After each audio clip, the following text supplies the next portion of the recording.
It's Thursday, so you know what that means. We've got NFL, we've got NBA, and we've got an all-day college basketball slate. You guys know I got three best bets for you, and guess what? It's day 2 of the ladder challenge, and I'm gonna give you guys our next leg. This is the free three. Let's dive into these best bets. What's up, guys? It's your boy Noble Living back with another DYF bets video where I'm breaking down my favorite picks and plays of the day as we just try to get to the bag and make some money. Yesterday we didn't have a good day on the channel. We only went 1 and 2, but we did win on our ladder challenge play. I guess that's the good thing because now we're going to start our climb. We're trying to get to $10,000 in 10 days, starting with $10, and we're trying to do it right here on the free three. I've seen a lot of other guys try to do it. Let's see if we can complete it together. So we cashed in on the ladder challenge. We did have one leg void on that, so it should get you just like right under plus 100 value. Cash in on the Booker's threes, the Edwards rebounds. We did lose on USF team total. They came out so slow. They just played slow, sloppy. They just couldn't hit shots. They were getting get looks. I got the game script right. They just didn't convert their shots. So you hate to see that. And then we did lose on Kyle Kuzma points and rebounds. If it probably wasn't for a blowout, we probably would. If it probably wasn't for a blowout, we probably would have gotten there as well. 1 and 2 on the day. Hate to see it. You can see our year-to-date record right here. Still crushing in the month of November. Still absolutely on fire. We knew some regression was going to come sooner or later because of how hot we were over the last few weeks. But listen, we are due for a sweep, and I feel like today's the day that we're going to get that. So if you can, drop a like on this video and subscribe to the channel, because I'm telling you, we're going to go through this ladder challenge together, and I feel good. I want us to get all 10 of these legs. I know it's easier said than done, but hopefully we can get it done here on the free three together. So you guys definitely don't want to miss out on that, so make sure you guys subscribe to the channel. So let's dive into our first best bet. For our first best bet of the day, we've got a very short NBA slate with only 2 games on the card. So I'm going to go to that Brooklyn and Miami game, and I'm going to go with Spencer Dinwiddie over 20.5 points and assists. If it's at 21.5 on your book, I do like that as well. Or you could take a look at the 24.5 PRA line instead of the 21.5 points and assists. I got about -120 odds on that point and assist line there, and I really like this because Cam Thomas is still out in this game for the Nets with that ankle injury. I think it's just a very good opportunity for Dinwiddie to shine, right? Now, we know how much attention Cam Thomas demands just on the court with his scoring ability. He's a big guy with the, handles the ball a lot. He demands a lot on the offensive side of the ball. But guess what? Spencer Dinwiddie, he had to kind of take a step back with Cam Thomas doing his thing over the past year. But I think now we're going to see the Spencer Dinwiddie of last year, now that Cam Thomas is out with this injury. If you look at Spencer Dinwiddie's numbers last year, right? He averaged 16.5 points per game, 9 assists, and 4 rebounds when he joined the Nets after he got traded from the Mavericks. So he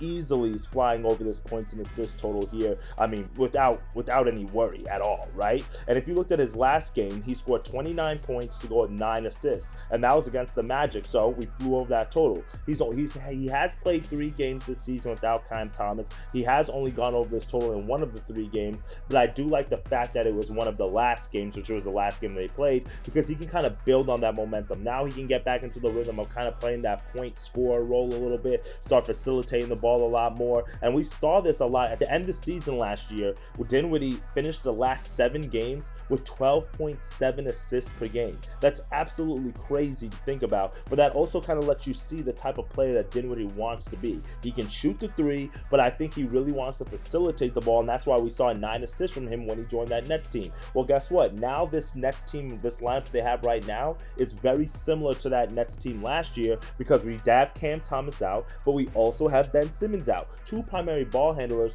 that was taking up a lot of time and attention for that Nets offense are no longer a factor in today's game. So I think it falls on Spencer Dinwiddie to handle a point guard role. Mikal Bridges, he's more that spot up off the dribble type guy. He's not really trying to facilitate too much. And then we also know that Cam Johnson's that knockdown 3-point shooter, and he had a really good game, which was a bounce back because he's been in a slump all season. I do really like the fact that Dinwiddie should get the touches today and the volume again, and we have a very tight spread in between the threes against this Heat matchup, and with Tyler Hero out for the Heat, I think either team can win this game. So I do like the Nets to get this one. I do like the Nets to keep this one close. And I do think Dinwiddie is going to be able to hoop a little bit and be able to get this points and assist line. He's averaging 9 potential assist opportunities per game this year, and again, that is with Cam Thomas and Ben Simmons on the court. So just imagine the potential assist opportunities that he's going to have against a Heat team that's ranked in the bottom half of the league in terms of giving up assists per game. So for me, I think this is just a really good buy low spot on Spencer Dinwiddie. I do like his assists line alone at 6.5. You can take that, but I think we can just get a little bit of extra value by getting the points in there, because if he gets hot on offense, hits a few three-pointers, can bump us over this total. So go 20.5 points and assists,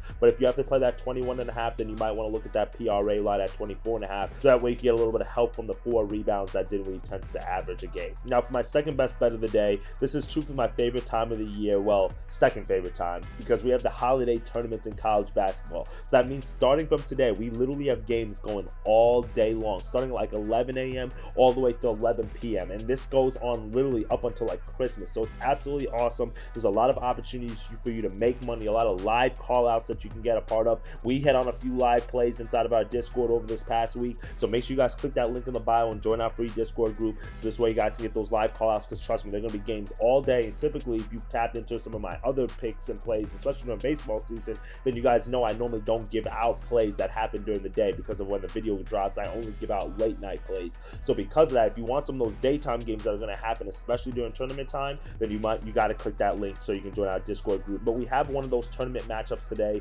between Utah and Wake Forest in the Charleston Classic that takes place in South Carolina. And Utah can make some noise in the Pac-12 this year. If you don't know by now, I love to handicap teams that have experience, and that's exactly what Utah has. The core for this team has 5 seniors, including their versatile 7-footer Brandon Carlson, who's truthfully one of the best big men in the Pac-12. He averaged 16.4 points per game to go with about 8 rebounds last season. And then to start this year, Utah started off the year strong. They're trying to make the tournament this year after missing it over the past few seasons. I think this is the year that they can get it done with that senior core that they have. They're 2-0 to start the year, and also 2-0 against the spread. I absolutely love that. Now Wake Forest, on the other hand, they haven't started the year too bad. They found themselves 1-1 on the year, also 1-1 against the spread. They beat Elon in their opener, covered that spread, but lost to Georgia on their last game about a week ago. But there are a few question marks surrounding this Wake Forest team, primarily because they were supposed to get a very big transfer in Efton Reed III. He was coming over from Gonzaga, but guess what? The NCAA hasn't cleared him to play. They haven't given his eligibility waiver as of yet. I don't know if they're going to approve him or not, but as of right now, he hasn't been able to play. There was a lot of expectations around this Wake Forest team and this offense, because Efton Reed was going to transfer with the other Gonzaga transfer, Hunter Salas, and they were going to kind of formulate this dynamic duo. Well, guess what? Efton Reed hasn't been cleared, so he hasn't played. Wake Forest has started off the year a little bit slow, but not too bad, just 1-1 on the year. But when you look at the numbers a little bit deeper, one thing stood out to me, and that is Wake Forest has gotten off the slow starts to start the game this year. So that is why I'm going to go with Utah in the first half, -1.5, -115 odds is my second best bet of the day. Now, if you look at the 2 games that Wake Forest has played this year, they were trailing to a very, very weak Elon team, 55-43 at halftime. But okay, first game of the season, I'll give you that. But they were trailing Georgia 40-36 at halftime. And truthfully, I don't like this Georgia team. I don't think they're that good, right? Now, when you look at Utah on the other side, guess what? They've gotten off the very fast starts. Now, granted, they haven't played the best of opponents. They haven't had the strongest strength of schedule, but they were beating Eastern Washington 44-20, and then they followed that up against UC Riverside and was winning that game 48-13 in the first half. So listen, they've come out on fire in the first half, while Wake Forest had to score almost 60 points in the second half to beat a very weak Elon team, a team that's ranked over 300 in KenPom, which means that they're at the very bottom of the NCAA rankings. So for me, this is just going to be a case where you got offense versus defense, because Utah's ranked 35th in defensive efficiency, while Wake Forest is ranked 39th in offensive efficiency. But the fact that we've seen a very weak mid-major team like Elon and a very weak offense in Georgia as well be able to score on this Wake Forest team, I think this Wake Forest team right now is just trying to see if they can outscore the other team. We haven't really seen them be able to get too many stops. So because of that, I think we're going to go with the stronger defense today. And I really like this Utah matchup here. And I think Utah is the better team. They have the better size. That's what really concerns me about this Wake Forest team. I don't think they have the ability to get the stops that they need, but Utah should be able to, even if they can't keep up offensively. But I think Utah comes out to a hot start like they have been doing every game so far this year. We've got a neutral court today, so it should kind of be a little bit, even though the game is closer to Wake Forest than it is to Utah. But I do like Utah today in the first half, -1.5. You can't tell me that spread is not too low for me, especially when you look at the fact that Wake Forest is starting each game slow. So let's go with Utah in the first half, -1.5 as our second best bet. Now for our third and final best bet, we're going to go with our ladder challenge second leg, day 2. We cashed in yesterday, so we turned $10 into $19.50 because that Bradley Beal leg got voided, so just right under the $20 that we're looking to do.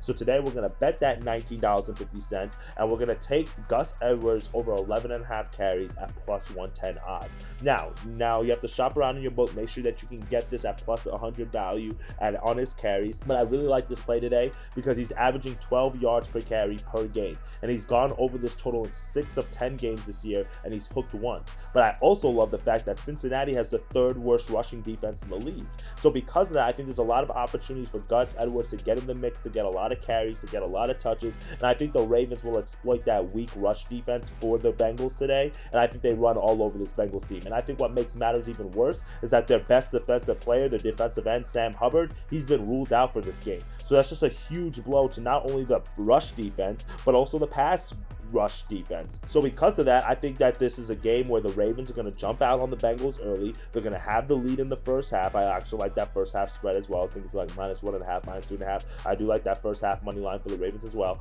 I do think they have the lead early in this game, and because of that, they can milk some clock in the second half and really try to hand the ball off to Gus Edwards and let him tear apart this Bengals defense. We saw him against the Bengals in the first game get 10 carries, 60 yards. So if you want to sprinkle some on his yards instead of the carries, I'm not necessarily opposed to that. I know some people might be a little bit worried about Keaton Mitchell, who's the backup running back for the Ravens right now. Harbaugh came out and mentioned that he's trying to get him a little bit more integrated into the offense after that monster game that he had against Seattle. I'm not necessarily too worried about that. For me, I think if this is a game that is close late and the Ravens have the lead, they're going to milk the clock. And we know that this is a Ravens team that likes to run the ball. So it's not like we're trying to get them to do something that's against their MO. Lamar Jackson's pass attempts are at like 27.5. His completions are like 17.5. So everything in this game is telling me that it's supposed to be a run-heavy game, especially when you look on the other side and Joe Burrow has got 37 pass attempts as his line, and we've got a line at like 3.5. So it's not like it's a huge blowout, and we've got a total around 45, 46, again, which is kind of on the,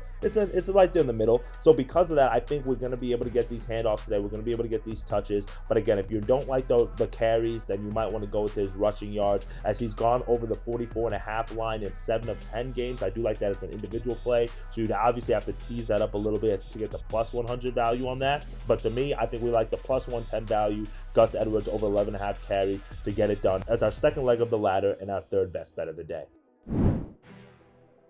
Well, that's it for me today, my friends. 3 bets, 3 winners that are coming your way on this Thursday evening. We're going to go with Spencer Dinwiddie over 20.5 points and assists. We're going to go with Utah in the first half on the spread -1.5. And then we're also going to go with Gus Edwards over 11.5 carries at plus 110 value. So this way we can double our money and continue to climb up that ladder. All right, my friends? Hopefully tomorrow we can be celebrating a sweep, because it's been a few days since we've been able to celebrate one of those. So I think we're well overdue for it. And again, we have a full slate of college games. So if you want some of those other picks, click the link in the bio.